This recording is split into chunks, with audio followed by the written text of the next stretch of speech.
Assalamu alaikum, dear students of class 8. It's your mathematics. Today our topic is exponents and powers. It is chapter number 12, introduction. तो प्यारे बच्चों, आपके maths का एक chapter है जिसका नाम एक्सपोनेंट्स एंड पावर्स है. ये चैप्टर नंबर 12 है. इसी के बारे में आज हम डिस्कस करने जा रहे हैं. तो एक्सरसाइज को डायरेक्ट शुरू करने से पहले हम इसके इंट्रोडक्शन के बारे में जानते हैं.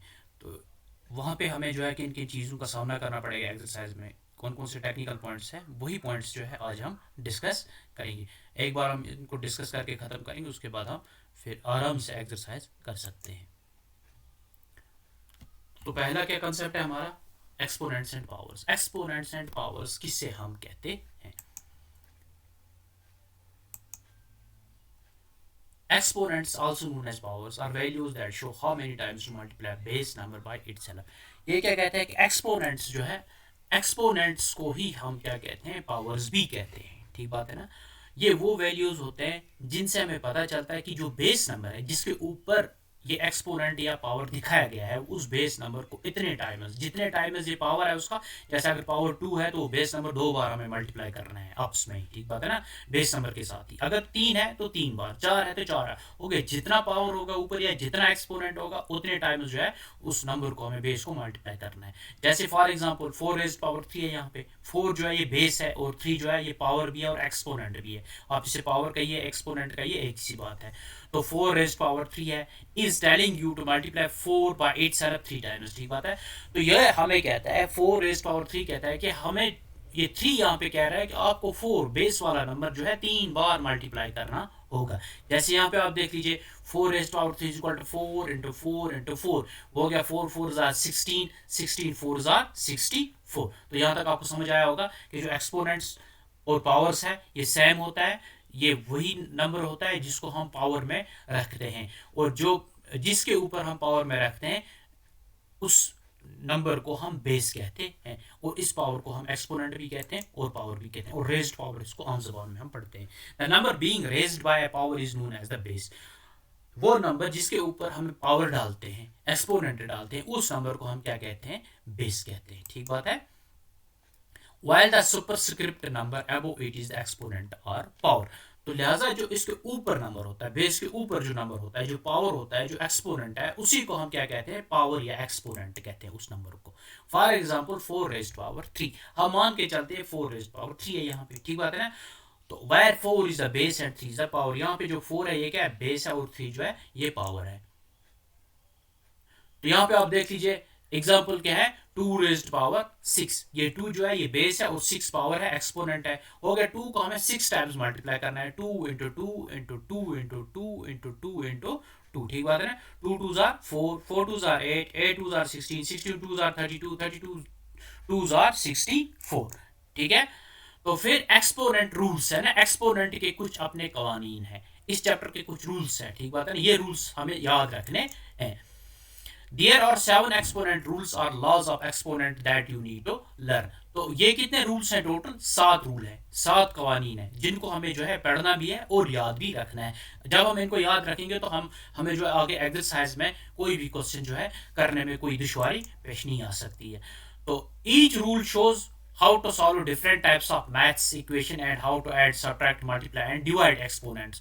हर रूल हमें दिखाता है कि हम मैथ्स की जो इक्वेशंस हमें आ जाएंगे एक्सपोनेंट्स और इसमें पावर्स में, तो हम वो कैसे सॉल्व कर सकते हैं, उनको ऐड कैसे कर सकते हैं, उन इक्वेशंस को सब्ट्रैक्ट कैसे कर सकते हैं, मल्टीप्लाई कैसे कर सकते हैं और डिवाइड कैसे कर सकते हैं. ठीक है.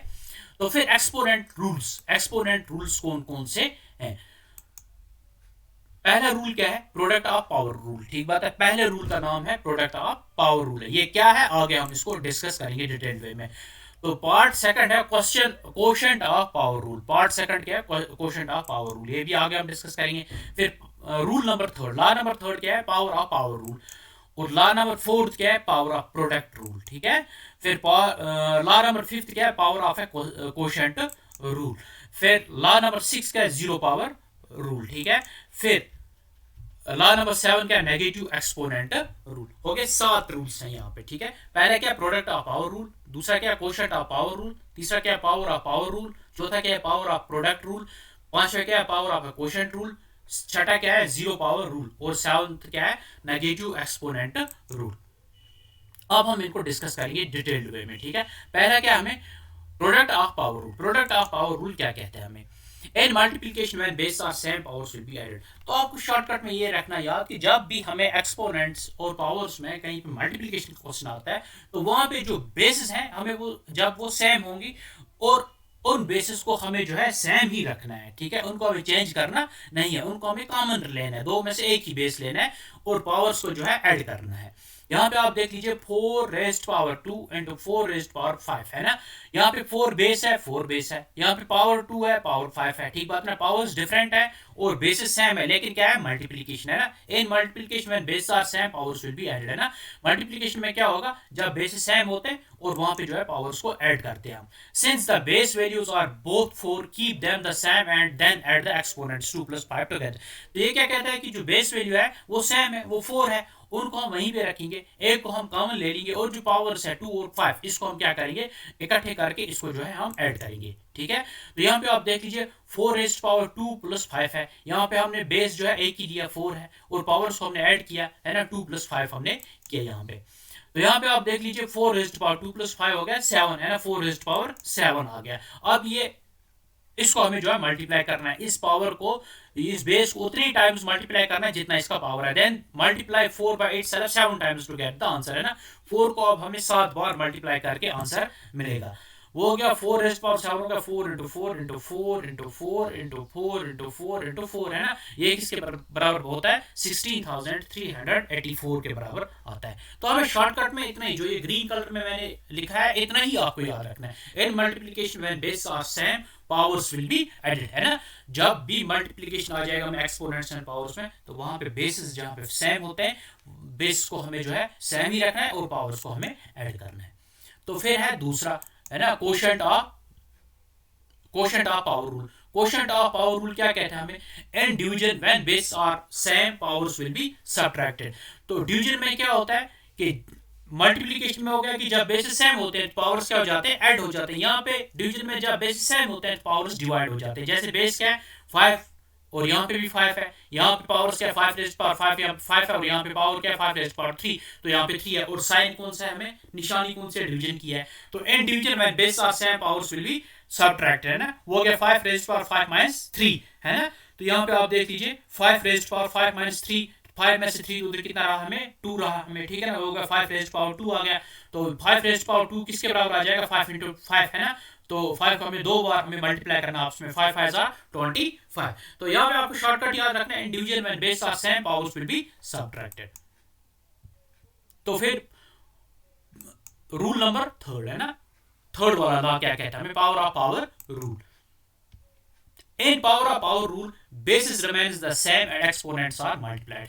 ये क्या कहता है कि पावर ऑफ पावर रूल में बेसिस वहीं पे रहती है, सेम रहती है और पावर्स जो है उनको हम मल्टीप्लाई करते हैं। तो आगे हम देखेंगे क्या ये हमें बताते हैं। एग्जांपल क्या है, x raised power 3 whole raised power 3। x जो है ये अकेला बेस है, इसके पास 2 पावर्स है, तभी ये पावर ऑफ पावर रूल है, ठीक बात है ना, बेस अकेला पावर्स 2 बार आए और इन दोनों पावर्स को हम जो है आपस में मल्टीप्लाई करेंगे, वो हो गया is equal to x raised power 3 × 3, ठीक है ना, वो हो गया is equal to x, base वहीं पे आ गया 3 3 9, ठीक बात है ना। तो पावर रूल में क्या होता है कि बेस सेम रहता है, बेस अकेला होता है और वहां पे जो है या अगर बेस 2 भी होंगे लेकिन बेस सेम रहेगा और पावर्स को जो है मल्टीप्लाई हो जाता है। This rule shows how to solve equations where a power is being raised by another power, ठीक बात है। तो ये हमें दिखाता है, ये कानून हमें, ये लॉ हमें दिखाता है कि वहां पे हम क्या करेंगे जहां पे पावर के ऊपर दूसरा पावर होगा। यहाँ पे आप देख लीजिए x raised power 3 whole raised power 3 है, ठीक बात है ना। ये फिर से एक्सप्लेन इन ये एक्सप्लेन है, दोबारा इसकी एक्सप्लेनेशन आई है। In equation like the one above multiply the exponents together and keep the base same. ये क्या कहता है कि इस वाली इक्वेशन में हमें क्या करना है, एक्सपोनेंट्स जो है ये पावर सेम को मल्टीप्लाई करेंगे और बेस को वहीं पे हम रखेंगे। ये देख लीजिए आप x raised power 3 whole raised power 3, तो यहाँ पे क्या हो जाएगा x रेज़्ड पावर 3 × 3 है ना, वो हो गया x होल रेज़्ड पावर 3 3 9। फिर है पार्ट 4 या के rule 4, power of product rule. In power of product rule, when bases are different and powers are the same, the powers are distributed to each different base. तो product of power rule में क्या होता है, यहाँ पे basis different होते हैं, ठीक है, और पावर्स जो है वो पावर सेम होते हैं। तो हम क्या करते हैं कि हर बेस को अपना अपना पावर जो है वो बांटते हैं, ठीक बात है ना। जब बेसिस डिफरेंट आ गए पावर सेम है तो वही सेम पावर एक डिफरेंट बेस को और वही सेम पावर दूसरे डिफरेंट बेस के हवाले हम करते हैं, उसके ऊपर लगाते हैं। फॉर एग्जांपल क्या है, x y whole raise power 3, ठीक बात है। यहाँ पे एक्स बेस है, वाई भी बेस है, एक्स डिफरेंट है, वाई डिफरेंट, और पावर जो इनका है वो 3 है दोनों का। तो हम इसको एट्रीब्यूट करेंगे या डिस्ट्रीब्यूट करेंगे आप पावर्स को, ठीक बात है। एक्स को अलग मिलेगा यहाँ पे और वाई को अलग मिलेगा यहाँ पे, ठीक बात है ना। वो हो गया x raise power 3 y raise power 3, ठीक है। तो एक्सप्लेनेशन यहाँ पे आप देख लीजिए थोड़ा डिटेल्ड वे में। When any base is being multiplied by an exponent distribute the exponent to each part of the base, ठीक बात है। ये कहता है कि जब भी कोई बेस किसी एक्सपोनेंट से हमें मल्टीप्लाई हुई होगी या फिर पावर हुआ होगा वहां पे, है ना, तो बेस जो है डिफरेंट होगा, पावर सेम होगा, distribute the exponent of each part of the base. तो लिहाजा हमें ये एक्सपोनेंट जो है हर एक बेस के हवाले करने हैं अपने अपने। वो हो गया x y whole raised power 3। यहाँ पे आप देख लीजिए, in this equation the power of the 3 needs to be distributed to both the x and the y variables. तो यहाँ पे ये क्या कहता है, एक्स और वाई डिफरेंट बेस है और रेज्ड पावर जो इनका एक्सपोनेंट है वो 3 है, दोनों का सेम है। तो ये क्या कहते हैं, इस इक्वेशन में जो ये पावर है, जो इनका पावर है वो सेम है, बेसिस डिफरेंट है, लिहाजा इस पावर को हमें डिस्ट्रीब्यूट करना है एक्स और वाई में, इस 3 को हमें डिस्ट्रीब्यूट करना है एक्स और वाई में। तो x y whole raised power 3 is equal to x cube y cube, या कि x raised power 3 y raised power 3, ठीक है। This rule applies if there are exponents attached to the base as well, है ना। तो ये क्या कहता है कि अगर एक्सपोनेंट्स बेस को भी यहाँ पे होंगे, ठीक है ना, अलग से बेस को, बेस के भी पावर, जैसे एक्स रेज्ड पावर 2 और वाई रेज्ड पावर 4 है फॉर एग्जाम्पल, यहाँ पे क्या हो जाएगा, होल रेज्ड पावर 3 है, इसका मतलब होगा एक्स रेज्ड पावर 2 इंटू 3 हो जाएगा, फिर वाई रेज्ड पावर 4 इंटू 3 हो जाएगा, ठीक बात है। यहाँ पे आप देख लीजिए x raised power 2 y raised power 2 whole raised power 3 है, ठीक बात है। एग्जांपल यहीं पे आ गई है। यहाँ पे आप देख लीजिए हमने एक्स को अलग निकाला है ना, एक्स रेज्ड पावर 2 अपना ही आ गया इंटू ये वाला इसको डिस्ट्रीब्यूट किया हमने जो कॉमन पावर 3 है वो हो गया एक्स रेज्ड पावर 2 इंटू 3। इसी तरीके से वाई रेज्ड पावर 2 इंटू 3 हो जाएगा यहाँ पे। तो ये किसके बराबर हो जाएगा, x raised power 6 y raised power 6, ठीक बात है। तो यहाँ पे आप शॉर्टकट याद रखना है कि अगर बेस डिफरेंट है, पावर सेम है, तो वो पावर हमें जो है उस बेस को हमें जो है डिस्ट्रीब्यूट करना होगा। फिर rule number 5, power of quotient rule. Power of quotient rule क्या कहता है हमें, in the power of quotient rule where bases are in the shape of numerator and denominator which are different, ठीक बात है ना। पावर ऑफ क्वोशिएंट रूल में क्या होता है कि बेसिस किसकी शेप में होती है, न्यूमरेटर और डिनोमिनेटर के शेप में होती है, ठीक है। हाँ, पी और क्यू है ना, पी ओब्लिक क्यू में होता है या पी डिवाइड बाय क्यू में होता है ना, रेशनल नंबर होता है सॉर्ट ऑफ। तो इससे हम क्या कहते हैं, the powers exponents are distributed among each base, ठीक बात है ना। तो हमें जो ये पावर्स है यहाँ पे, इसको हम जैसे हम पहले वाले में पावर्स बेस में डिस्ट्रीब्यूट करते हैं, यहाँ पे वहां पे बेस पी बाई क्यू में नहीं होते है ना, न्यूमरेटर और डिनोमिनेटर में नहीं होता है। इसमें पावर ऑफ क्वोशिएंट रूल में जो बेस है वो न्यूमरेटर और डिनोमिनेटर में होते हैं। लिहाजा हम जो इसका जो पावर है, ये जो एक्सपोनेंट्स है, ये हम दोनों को न्यूमरेटर के भी हवाले करते हैं और डिनोमिनेटर के भी हवाले करते हैं। कैसे, ये देख लीजिए आप, x divide by 4, x divide by y है होल रेज्ड पावर 4, ठीक बात है। वो हो गया x divide by y whole raised power 4 is equal to x raised power 4 y raised power 4, है ना। पावर तो इनका सेम है, लेकिन ये न्यूमरेटर और डिनोमिनेटर में ऊपर एक्स है और नीचे वाई है, पी और क्यू में है ना, बटा की शक्ल में। तो ऊपर न्यूमरेटर को हम अलग से दे देंगे पावर और डिनोमिनेटर को हम अलग से पावर देते हैं। तो a quotient simply means that you are dividing two quantities, है ना, ठीक बात है ना। तो क्वोशिएंट का ये मतलब हो गया कि आप दो क्वांटिटीज को आपस में डिवाइड कर रहे हो। In this rule you are raising a quotient by power. तो यहाँ पे हम जो है हर क्वोशिएंट को पावर चढ़ाते हैं, ठीक बात है। Like the power of product rule, the exponent needs to be distributed to all values within the brackets it's attached to, ठीक बात है। तो लिहाजा जिस तरीके से हमने इससे पहले product power of product rule में हमने किया था कि वहाँ पे बेसिस डिफरेंट थी, पावर सेम थे, तो हमने बेसिस में जो है हर बेस को अपना अपना पावर, जो ये सेम वाला पावर है, पावर्स उनके सेम रहेंगे, बेसिस डिफरेंट रहेंगे, पावर हम उनका हवाले कर लेंगे अलग अलग तरीके से। इसी तरीके से यहाँ पे भी जो है बेस अलग है, पावर जो है सेम है, लेकिन quotient power of product rule में बटा की शक्ल में नहीं थे, पी बाई क्यू की शक्ल में नहीं थे, न्यूमरेटर डिनोमिनेटर की शक्ल में नहीं थे। यहाँ पे न्यूमरेटर और डिनोमिनेटर की शक्ल में, यहाँ पे न्यूमरेटर अलग और डिनोमिनेटर को अलग अपना अपना पावर मिलेगा। तो x divide by y whole raised power 4 हो गया is equal to x divide by y whole raised power 4 is equal to x raised power 4 y raised power 4, ठीक बात है। तो here raise both variables within the brackets by the power of 4, ठीक बात है। तो यहाँ पे आप देख लीजिए, है ना, फिर से इसकी एग्जांपल है x divide by y whole raised power 4, वो किसके बराबर हो जाएगा, x raised power 4 y raised power 4 के बराबर हो जाता है वो। तो रूल नंबर 6 या कि law number 6 zero power rule, ठीक बात ना। जीरो पावर रूल क्या कहते हैं हमें? जीरो पावर रूल कहते हैं any base raised to the power of the zero is equal to 1।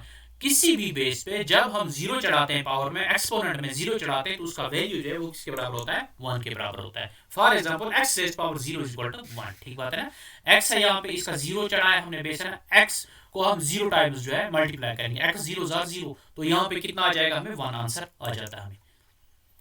तो फिर है रूल नंबर 7 या कि law number 7 negative exponent rule. Negative exponent rule में हम क्या करते हैं? नेगेटिव एक्सपोनेंट रूल कहते हैं any base raised to the negative power both the base and exponent is change to reciprocal and to turn the exponent into positive. ये क्या कहता है कि जब any base raised to the negative power, जब किसी भी बेस के ऊपर जो है नेगेटिव पावर होगा, माइनस में उसका पावर होगा, तो both the base and exponent is change to the reciprocal. हम जो है दोनों को, बेस को भी और पावर को भी, बेस को भी और एक्सपोनेंट को रेसिप्रोकल कर लेते हैं ना, ऊपर का साइड नीचे और नीचे का साइड जो है ऊपर कर लेते हैं हम, and to turn the exponent into positive. तो इस तरीके से एक्सपोनेंट जो उसका पावर है वो किस में आ जाता है? पॉजिटिव में आ जाता है, ठीक बात है। यहाँ पे आप देख लीजिए एग्जांपल है एक्स रेज्ड पावर -2 है ना, वो इज इक्वल, यहाँ पे नीचे क्या है? एक्स के नीचे कुछ नहीं है तो 1 है ना, और 2 के नीचे भी कुछ नहीं है तो 1 है। हम इसको उल्टा कर लेंगे, ठीक बात है ना। 1 को ऊपर चढ़ाएंगे, एक्स और 2 को, एक्स रेज्ड पावर 2 -2 को नीचे ले जाएंगे। तो जो ही हम इसको रेसिप्रोक कहेंगे है ना, न्यूमरेटर को ऊपर और डिनोमिनेटर को नीचे ले जाएंगे, ये न्यूमरेटर को नीचे और डिनोमिनेटर को ऊपर ले जाएंगे, तो ये नेगेटिव से पॉजिटिव हो जाएगा, ठीक बात है। तो जब हम इसको 1 चढ़ाएंगे, 1 नीचे था, 1 ऊपर चढ़ा, और एक्स रेज्ड पावर -2 जब नीचे आ गया तो ये एक्स रेज्ड पावर 2 बनता है, ठीक बात है। तो फिर समरी आप देख लीजिए, जो 7 रूल्स की, जो हमने 7 रूल्स पढ़े, इनकी समरी क्या है। पहला रूल क्या है हमें? Product of power rule, add powers together when multiplying, ठीक बात है ना, लाइक बेसिस, ठीक बात है ना। तो हमें क्या करना है यहाँ पे? When base are same powers will be added, है ना, पावर्स को ऐड करना है। दूसरा क्या हमें? Quotient of power rule, subtract powers while dividing like base, ठीक बात है ना। तो हमें जो है डिवीजन में क्या? When base are same powers will be subtracted, है ना। Power of power rule, multiply powers together when raising by power another exponent है, ठीक है। तो फिर नेक्स्ट क्या? Power of product rule, distribute power to each base when raising several variables by power. फिर next क्या है? Power of quotient rule, distribute powers to all values in a quotient. फिर नेक्स्ट क्या है? Zero power rule, any base is raised to the power of the zero becomes 1, ठीक बात है। फिर last one, negative exponent rule, to change a negative exponent to a positive 1 flip it into a reciprocal, इसको हमें रेसिप्रोक करना है। तो प्यारे बच्चों, उम्मीद है कि आपको मेरा ये वीडियो समझ भी आया होगा और पसंद भी आया होगा। नेक्स्ट जो एक्सरसाइज है, इसके जो क्वेश्चन एक्सरसाइज के नेक्स्ट वीडियो हम करेंगे।